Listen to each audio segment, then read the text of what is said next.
já foi anunciado no domingo passado, estamos dando início a uma série de 4 estudos, ou seja, 4 domingos, que estaremos trabalhando este livro, Reformando o Casamento, de Douglas Wilson. Nós trabalharemos alguns temas desse livro, revisitaremos alguns temas também já trabalhados no decorrer deste ano na escola bíblica. Então, faremos também um trabalho de revisão em alguns assuntos e outros serão novos. Vamos orar para dar início ao nosso estudo, pedindo a Deus que nos dirija em tudo que for realizado aqui. Oremos. Deus amado, Pai Santo, obrigado, Senhor, pelo privilégio que temos de nos debruçarmos em Tua Palavra, a fim de aprendermos mais acerca de Ti e da Tua vontade para o casamento, Senhor. Esta instituição que o Senhor mesmo nos concedeu, a fim de que refletíssemos a Tua vontade, Pai. Pedimos que o Teu Santo Espírito possa estar nos dirigindo, nos guiando neste momento, que possamos ser abençoados com a Tua Palavra. É o que pedimos em nome de Jesus, o Cristo. Amém. Então, nesta primeira oportunidade, nós iremos trabalhar uma teologia prática do casamento. É o primeiro capítulo deste livro.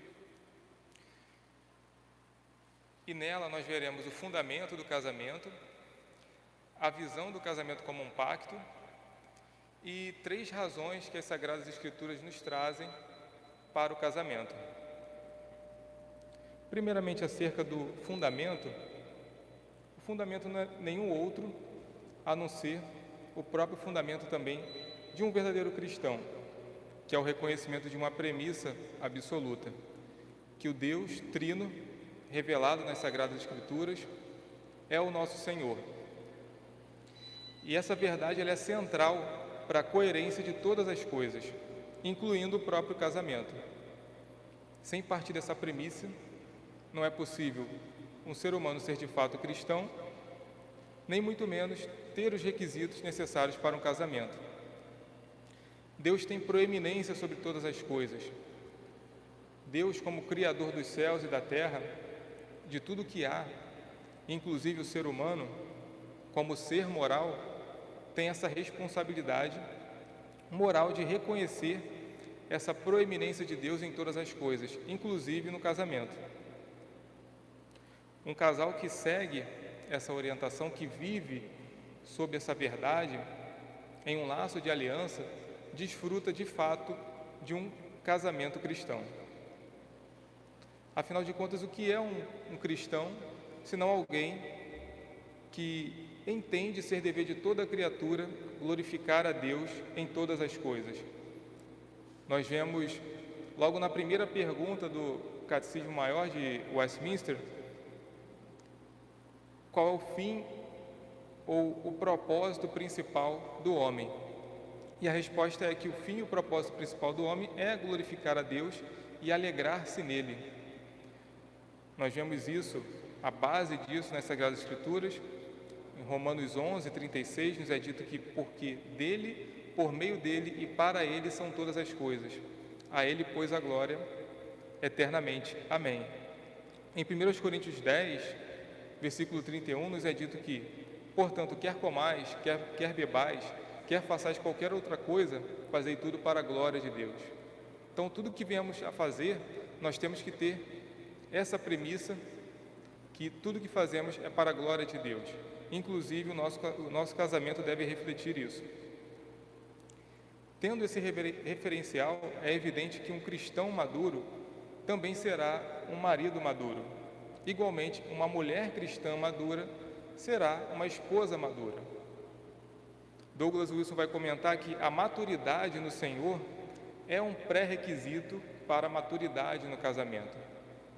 Então, isso é de extrema importância para aqueles que aspiram o casamento, é desenvolver essa maturidade no Senhor.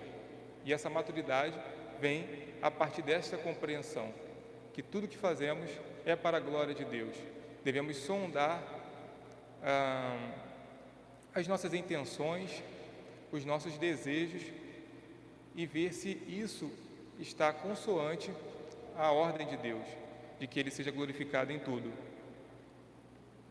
A maturidade no Senhor é um pré-requisito para a maturidade no casamento, porque a base de uma vida matrimonial piedosa é a mesma de toda uma vida piedosa. Tratando o casamento agora como um pacto. Antes de firmar os fundamentos da terra, Deus Pai já havia escolhido uma noiva para o seu Filho, Jesus Cristo. E essa noiva é a Igreja Cristã.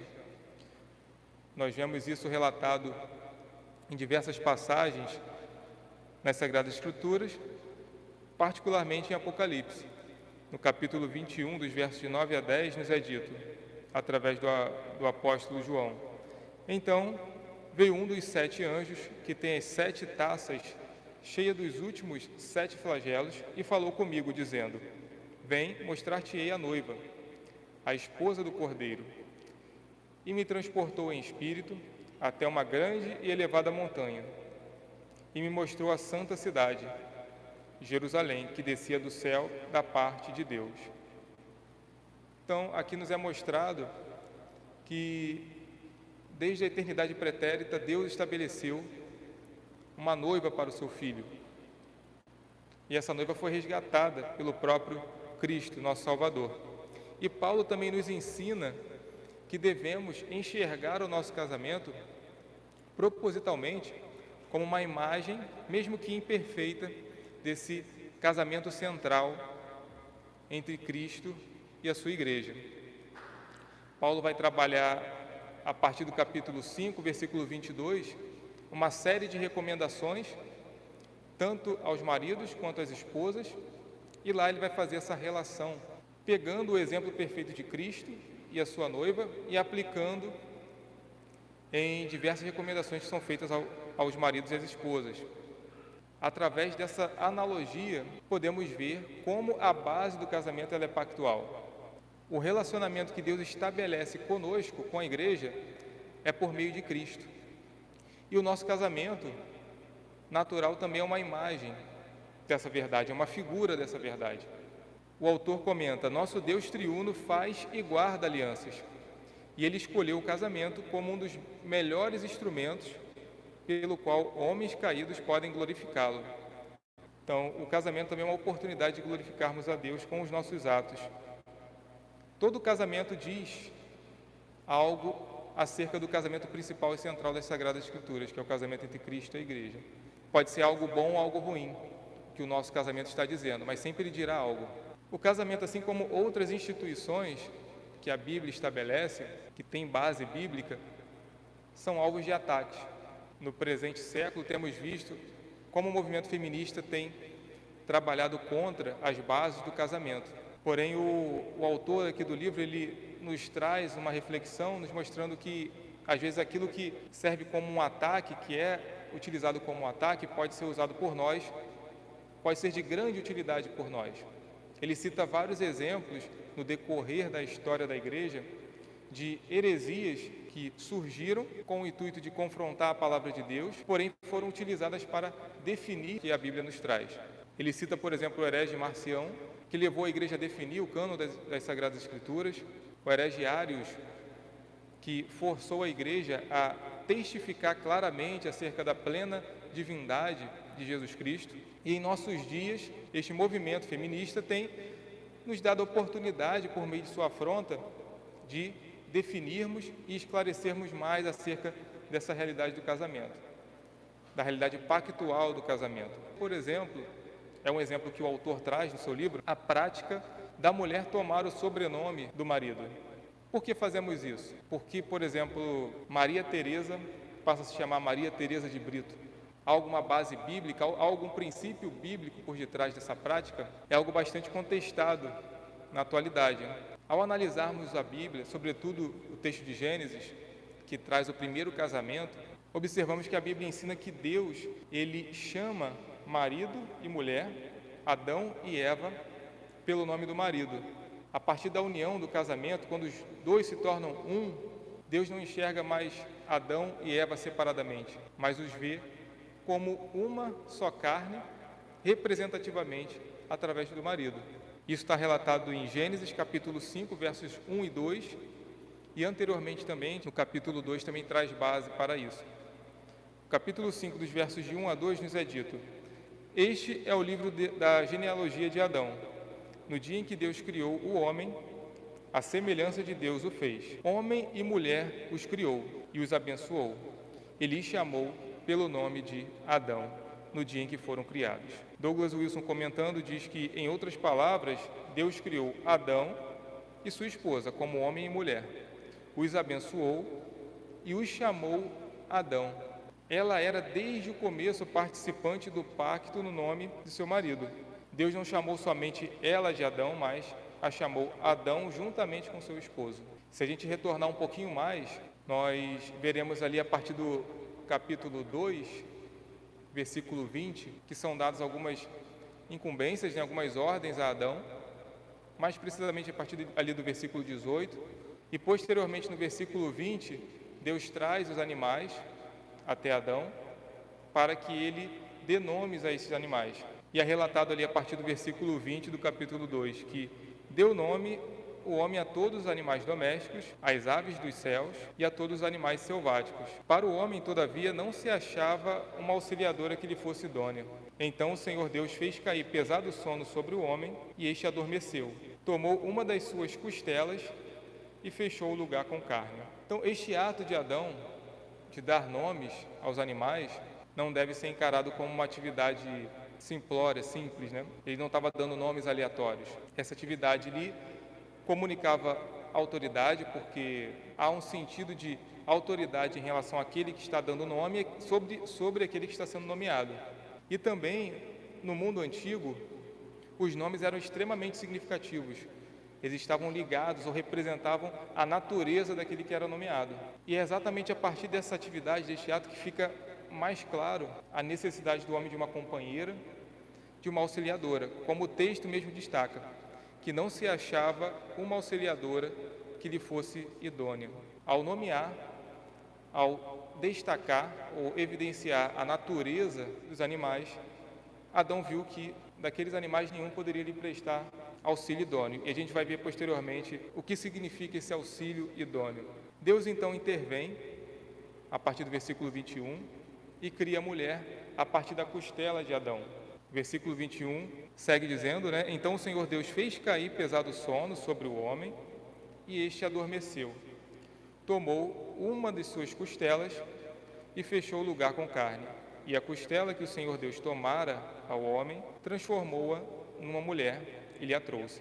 Se a gente for pesquisar, existe uma vasta literatura de comentários sobre esse texto. O que precisamos evidenciar aqui é que, assim como o restante do relato de Gênesis, isso de fato aconteceu no tempo, no espaço, em um local geográfico, não é um mito, não é uma descrição simbólica, mas o Senhor de fato fez isso. Provavelmente a localização geográfica disso aqui é ao leste da atual Turquia, próximo ali às nascentes do rio Tigre e Eufrates, e Deus de fato fez cair pesado sono sobre Adão, e ali abriu o seu lado, retirou uma de suas costelas e fechou esse lugar com carne. É o relato da primeira cirurgia, da história. E a pergunta que fica é por que Deus fez isso? Como eu disse, há muitos comentaristas, e uma das visões ou perspectivas mais popularmente conhecidas é de um teólogo do século XIII, muito conhecido, Tomás de Aquino, e ele faz algumas considerações acerca deste ato, falando o seguinte, que Deus ele não tirou a mulher de parte da cabeça do homem para que a mulher não fosse chefe do homem, não houvesse um domínio da parte da mulher sobre o homem. Da mesma forma que Deus não tirou a mulher de alguma parte inferior do homem, para que o contrário também não acontecesse, para que o homem não subjugasse a mulher. Mas Deus tira do lado do homem, para exatamente ela ser a sua ajudadora, a sua auxiliadora, para que os dois andassem ladeados. E é interessante que esse teólogo, ao fazer essa ilustração com esses dois primeiros aspectos, mostra os dois principais problemas, normalmente de relacionamento na conjuntura atual, que é exatamente ou a inversão, a mulher tentando dominar o homem, ou o homem se utilizando de maneira equivocada do ensinamento das Sagradas Escrituras tenta subjugar a mulher, dominar a mulher.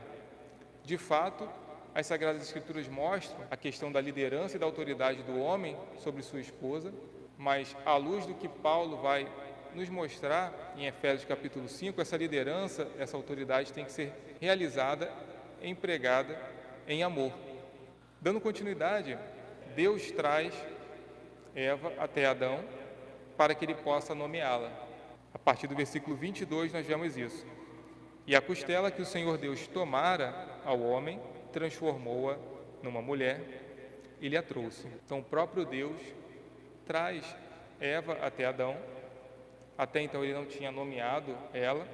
Esse processo vai ser feito agora, no versículo 23, no qual é dito: E disse o homem: Esta, afinal, é osso dos meus ossos e carne da minha carne. Chamar-se-á varoa, porquanto do varão foi tomada. Por isso, deixe o homem pai e mãe e se une à sua mulher, tornando-se os dois uma só carne. É interessante que o próprio Deus, após criar a mulher a partir de Adão, ele traz ela até ele para que ele nomeie. E como nós vimos anteriormente, no processo de Adão de atribuir nomes aos animais, isso tinha um significado de autoridade de Adão sobre os animais. E o ato de Deus trazer a mulher para que o homem a nomeie, nos traz base para afirmar que Deus está concedendo essa autoridade também a Adão. E é interessante que neste ato, Adão atribui o nome de varoa, que no original significa mulher ou esposa. Posteriormente, Adão atribuirá um outro nome que tem um outro significado. Mas nessa oportunidade, ele dá um nome que está profundamente ligado à própria natureza dela. Ao dar nome à sua esposa, Adão expressou a sua autoridade, mas, paradoxalmente, chamou-a de varoa, indicando que ela estava à altura dele. Ou seja, Adão atribui um nome à sua esposa que indica a igualdade entre os dois, ou seja, eles partilham da mesma natureza. O versículo 24 nos mostra de maneira muito clara o primeiro casamento bíblico. É Deus o Pai trazendo, entregando a noiva ao noivo. E o próprio Deus foi testemunha deste ato, da interação do casal em seu jardim. Vemos então Adão, o varão e a varoa, como um casal paradigmático, um padrão para todos nós hoje. Os princípios presentes que estamos evidenciando aqui são perpetuados e devem ser. O amor conjugal entre Adão e Eva é, portanto, uma aliança de compromisso, firmada diante de Deus. E é assim que fazemos também hoje. A união matrimonial deve ser um laço exclusivo, permanente e selado por Deus. A partir desse relato, nós vemos outros pontos que são igualmente evidentes. Se partimos do pressuposto que esse primeiro casamento é um padrão, é paradigmático, então ele elimina qualquer tentativa ou outra de definir o casamento. E aqui a gente pode evidenciar algumas. Exatamente porque Deus os criou, Adão e Eva, a homossexualidade está fora de questão. Exatamente porque Adão não pôde encontrar nenhuma auxiliadora, nenhuma ajudadora que lhe fosse idônea entre os animais, qualquer forma de bestialismo está fora de questão também. E por último, porque Deus criou apenas uma mulher para Adão, o padrão que temos é o de monogamia. É um padrão que nos é claramente firmado e demonstrado. A poligamia encontrada no Antigo Testamento entre os santos não altera esse fato. O padrão bíblico para o casamento é a monogamia, até porque a poligamia ela foi instituída pelo homem, não por Deus. Nós vemos o primeiro registro de uma união poligâmica em Gênesis 4, versículo 19, por Lameque, um descendente de Caim, sem qualquer sinal de aprovação divina. Eu destaco isso porque também há um Lameque descendente de Sete. O mais importante, a poligamia não se encaixa com a ordenança do matrimônio na criação ou com a figura apresentada no Novo Testamento de Cristo e a Igreja, como nós vimos anteriormente. Paulo faz essa ligação comparando o nosso casamento com Cristo e a Igreja. E a ideia da poligamia não se encaixa nem com a ordenança do matrimônio na criação e nem com a figura que nós vemos no Novo Testamento. Olhando mais detalhadamente acerca desse primeiro nome dado a Eva por Adão, nós vemos aqui que esse primeiro nome tem uma referência ou está ligado ao fato da mulher ter sido criada a partir do homem. O primeiro nome foi varoa, ou mulher, porque ela fora tomada do homem. E em Gênesis 3:20 nos é relatado um segundo nome que Adão atribui à sua esposa, que é Eva. A Bíblia nos diz: e deu o nome de Eva à sua mulher, por ser mãe de todos os seres viventes. O segundo nome, Eva, o significado original tem a ver com portadora de vida, ou como facilmente se pode pronunciar no nosso idioma, Eva. Então, o primeiro revela a dependência dela para com o homem, porque ela fora tomada do homem. E o segundo revela a dependência que o homem tem dela, porque desde Adão, todo homem é por ela gerado.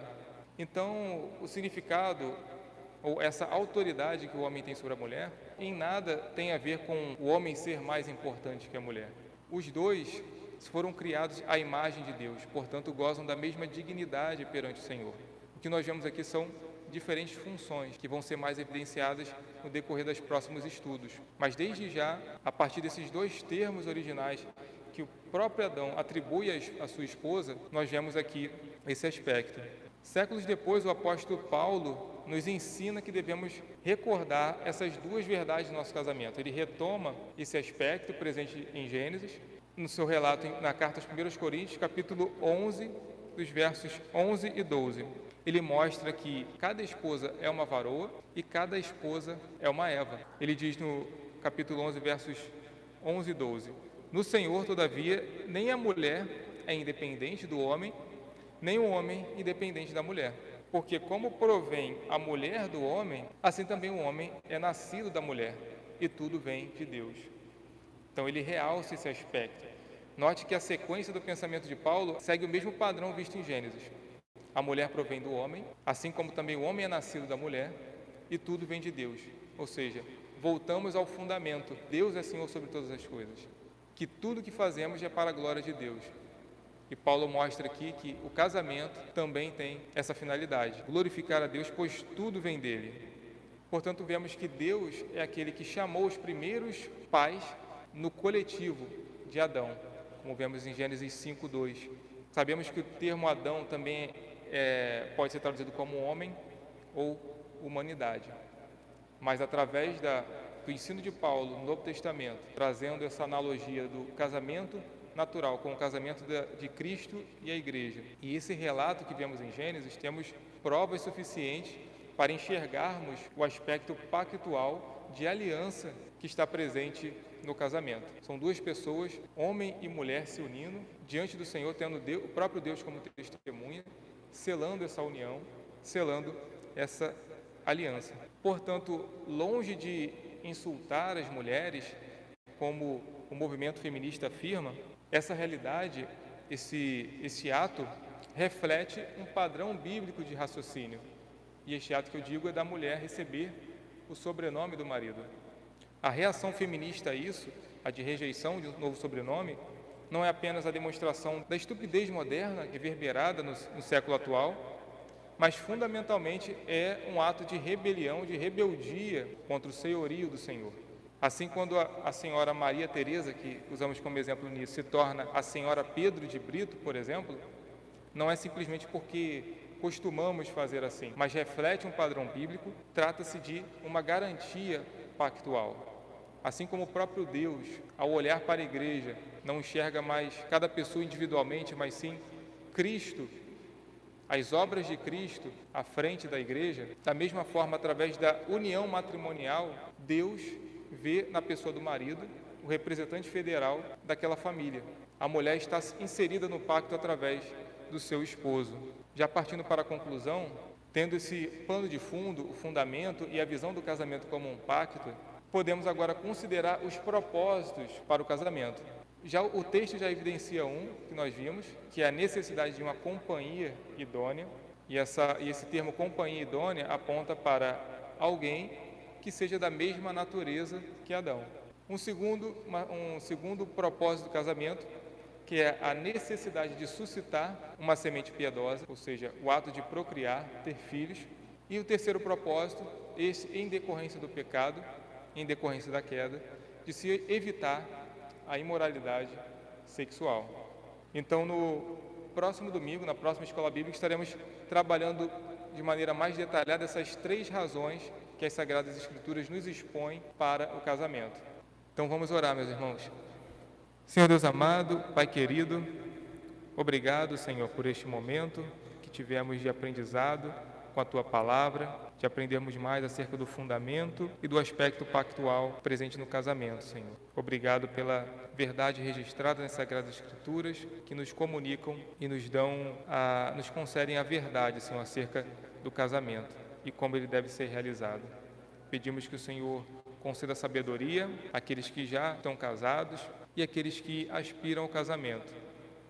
Que o Teu Santo Espírito possa dirigir o coração dos Teus filhos e que eles possam, através da Tua Palavra, crescer diante de Ti, Pai. É o que pedimos em nome de Jesus. Amém.